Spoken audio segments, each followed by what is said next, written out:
লীলা শ্রবণার্থে দূর দূরান্তর হতে আগত আমার গৌর গোবিন্দী ভাবামৃত প্রেমামৃত অনুরাগী ভক্ত এবং ভক্তিমতী মামা,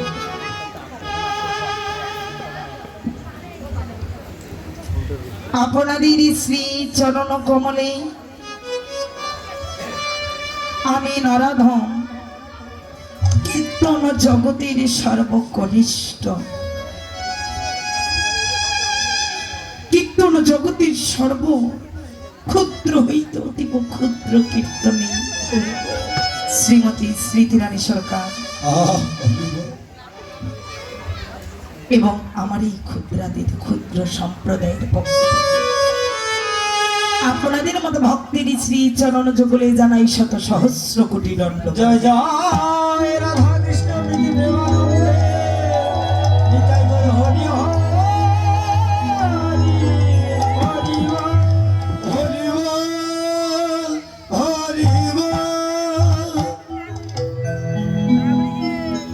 তারপর ধন্যবাদ জানাই যিনি এত সুন্দর একটা প্যান্ডেল তৈরি করেছেন সেই কারিগর দাদা ভাইদের। কেননা যেখানে বসে আজ মনে হচ্ছে যে এটা মধুর বৃন্দাবন। ধন্যবাদ জানাই আমার অপারেটর দাদা, যার হাতের কোমল ছোঁয়া পরশে আমার কথাগুলো আপনাদের কর্ণে পৌঁছাতে যাচ্ছে। তারপরে ধন্যবাদ জানাই এত সুন্দর একটা যিনি মহতি অনুষ্ঠানের উদ্যোগ নিয়েছেন সেই কুমতি বৃন্দে। কেননা জগতে সবাই শুধু ভাঙতে জানে, গড়তে কেউ জানে না। তাই আজ তারা নতুন করে গড়াইয়ে দিলেন এত সুন্দর একটা সাধুগুরু বৈষ্ণবের বাজার। তাদের চরণে আমার শত সহস্র কোটি প্রণিপাত জ্ঞাপন করছি। ধন্যবাদ জানাই যিনি ভক্তির সেবার জন্য আয়োজন করছেন, যিনি ভান্ডারের দায়িত্বে আছেন, তাদেরকে আমার অসংখ্য ধন্যবাদ এবং কোটি কোটি প্রণিপাত ধন্যবাদ জানাই এবং প্রণতি জ্ঞাপন করছি যিনি মন্দির প্রহিত করছেন। আপনাদের মতো ভক্তির চরণের ধোলাই এই নরাধমের কাম্য, তাই আপনাদের মতো ভক্তির চরণের ধোলা নিয়ে মঞ্চে দণ্ডায়মান হলাম। আপনারা এই নরাধমকে কেউ নৈরাশ করবেন না, চরণের ধোলা দিয়ে এই নরাধমকে ধন্যবাদ দেব।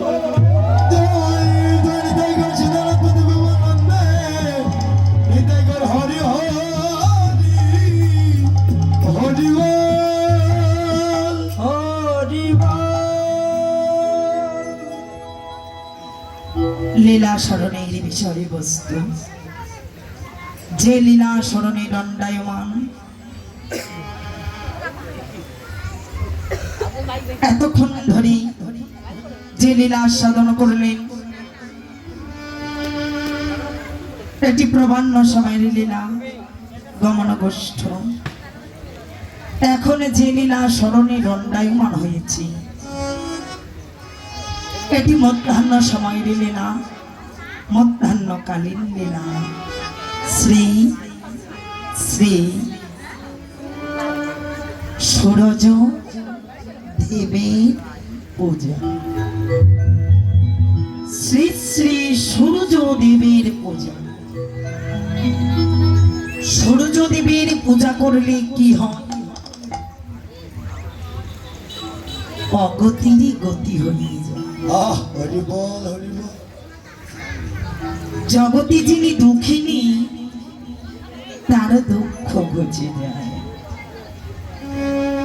সূর্য দেবের যদি কেউ পূজা করে জগতের বুকে তার কোনোদিন আর পতির মৃত্যুবরণ হবে। সূর্য পূজা কে করলেন? শ্রীমতী রাধারানী। এ স্থান ষড়শিক সময় মধ্যাহ্নকাল। তো আজ এই সূর্য দেবের পূজা করলে জগতে স্বামী আর মারা যায় না। জগতে আর কোনো দুঃখ থাকবে না, আর কোনো কষ্ট থাকবে না, আর কোনো প্রাণী থাকবে না। কিন্তু তাকিয়ে দেখি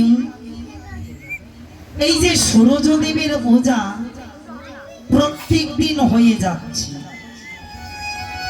যে কোনো এক জায়গায় না এক জায়গায় সূর্যদেবের পূজা হচ্ছে। এ দেশে নয় অন্য দেশে, অন্য দেশে নয় আর এক দেশে, এ পাড়ায় নয় সে পাড়ায়। কিন্তু তাকিয়ে দেখুন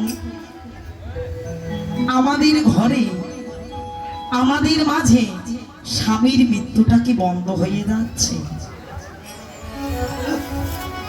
কি মা, স্বামী কি মরে যাওয়া থেকে আটকাতে পারছি না?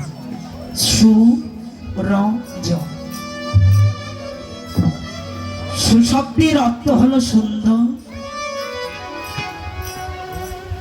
রাজ শব্দের অর্থ হলো রমণী,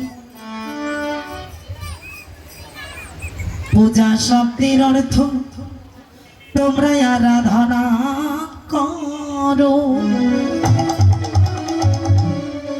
এখন ঠিক মধ্যাহ্ন সময়, সুশব্দে সুন্দর, রজ শব্দে রমণী, পূজা শব্দে আরাধনা। কখন করবি? ঠিক মধ্যাহ্ন সময়। কোন মধ্যাহ্ন? এই জড় জগতের মধ্যাহ্ন নয়। কেউ যদি দেহ যৌবনের মধ্যাহ্ন সময়, দেহ যৌবনের মধ্যাহ্ন সময় সুন্দর একটা রমণী নিয়ে, যিনি দর্শনে ভালো এমন না, যিনি ভজনের উপযুক্ত একটা সুন্দর রমণী, এই সুন্দর রমণীকে নিয়ে যদি কেউ আরাধনা করতে পারে, যদি কেউ ভজনার ঘরে যেতে পারে, জড় জগতে তার আর কোনোদিন পতির মৃত্যুবরণ হয় না।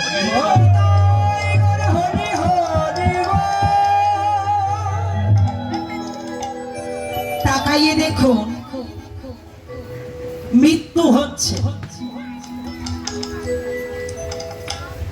প্রত্যেক দিন জীবের মৃত্যু হচ্ছে।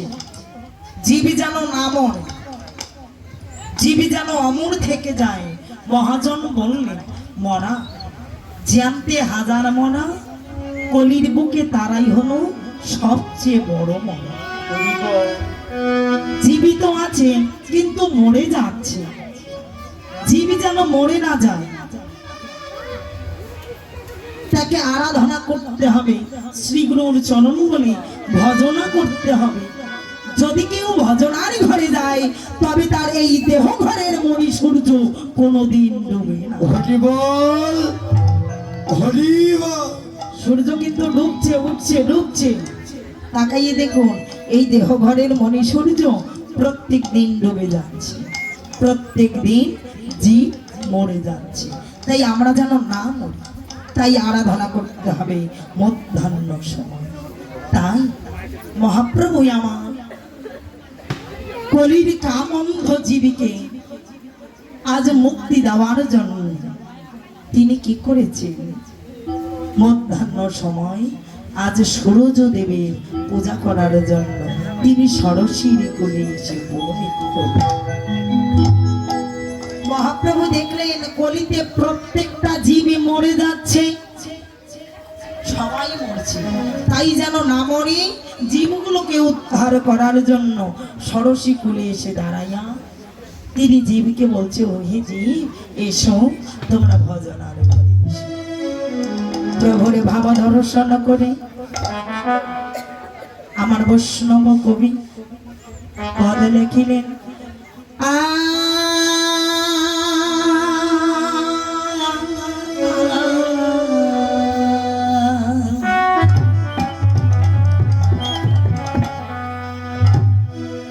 হে মশা আমি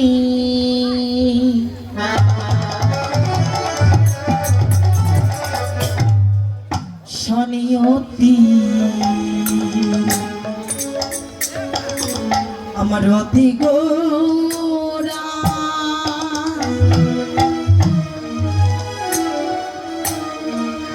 আমার সমধুর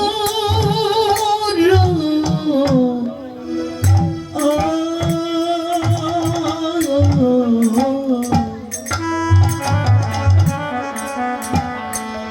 সমধুর হাস থোলা আহমরি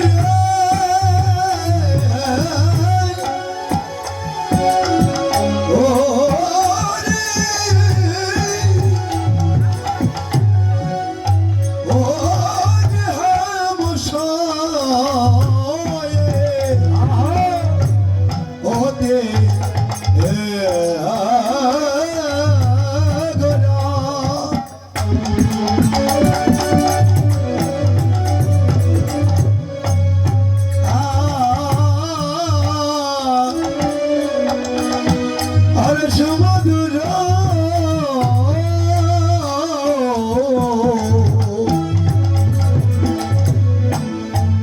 সমুদ্র হাসা ধরা কিবা জগৎ জানা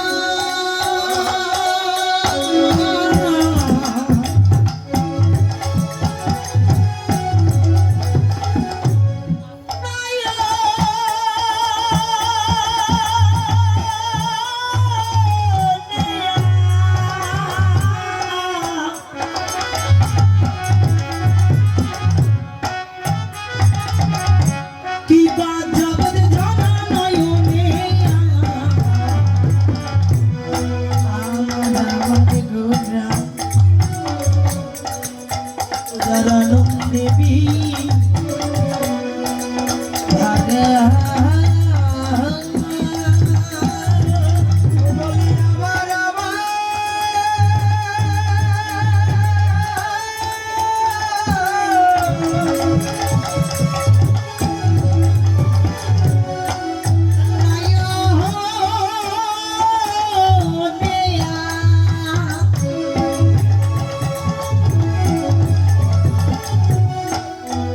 কিবা জগতে জানা নয়নে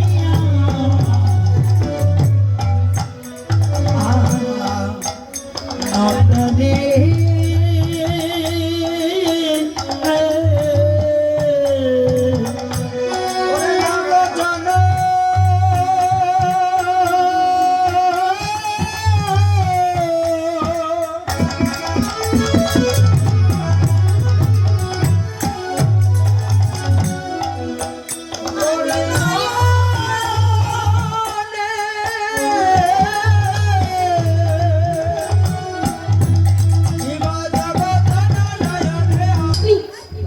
প্রভু যাব কিন্তু একটা বোঝাপড়া আছে তো এটা করেই না কি বোঝাপড়া যে প্রভু একটা তো ভুল হয়ে গেছে কি ভুল যে আমি কোন জনিতে কতবার থাকবো ওটা বলে দেওয়ার দরকার তুমি মাটির মতো অঙ্কন করে দাও আমি একটু দেখি তো ভগবান সহজ সরল হৃদয়ে মাটির মধ্যে কোন অঙ্কন করেছে নারদা ডান থেকে বামে বাম থেকে ডানে দৌড়বাদ যখন গড়াগড়ি দিচ্ছে দিয়ে বলছে বাবা কি আনন্দ আমার ষোড়শী লক্ষ জুড়ি জনম আমার মুক্তি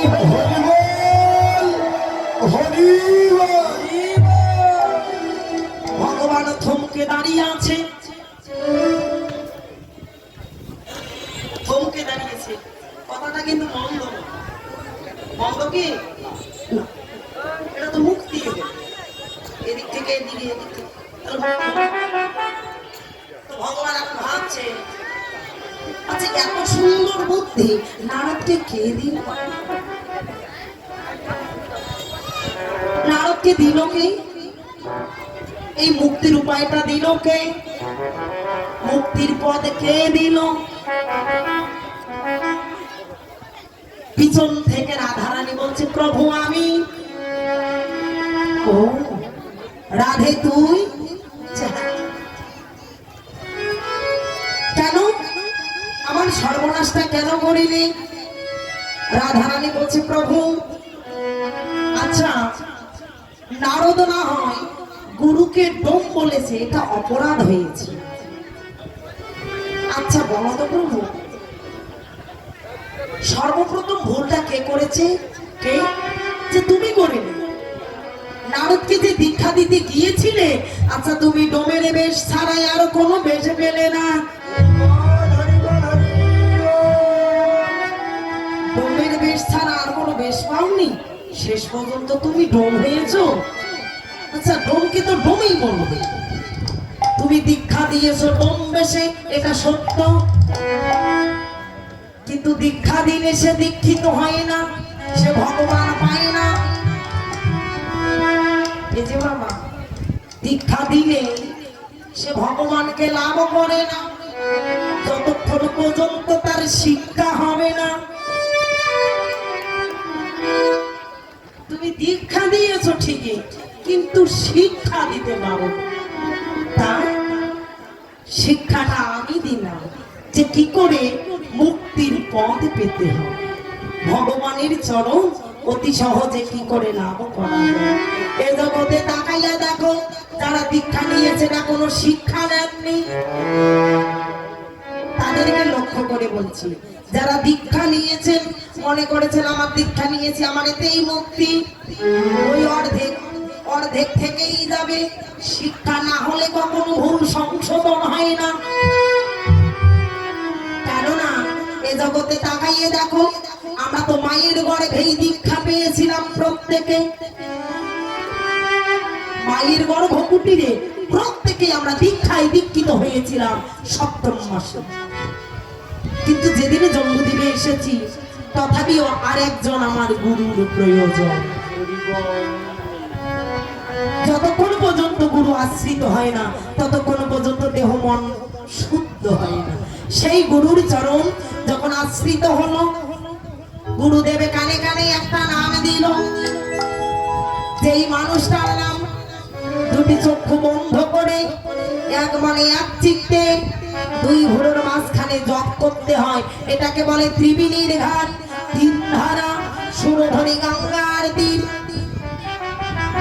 বিশ্ব ব্রহ্মাণ্ডে যাহাই আছে, আমার ক্ষুদ্র ভাণ্ডে তাহা পাই।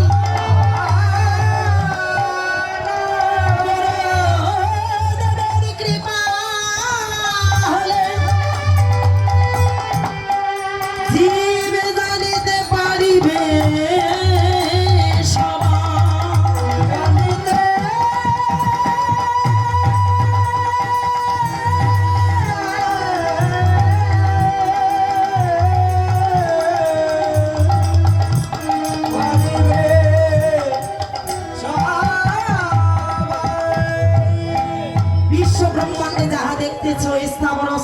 নদী নালা প্রাহার করব, আমার ক্ষুদ্র ভাণ্ডে তাই আছে। যারা গুরুদেবের শরণ আশ্রয় গ্রহণ করেছেন তারাই জানে। গুরুদেব বললেন ত্রিবেণীর ঘাটে যাও। এই ত্রিবেণীর ঘাট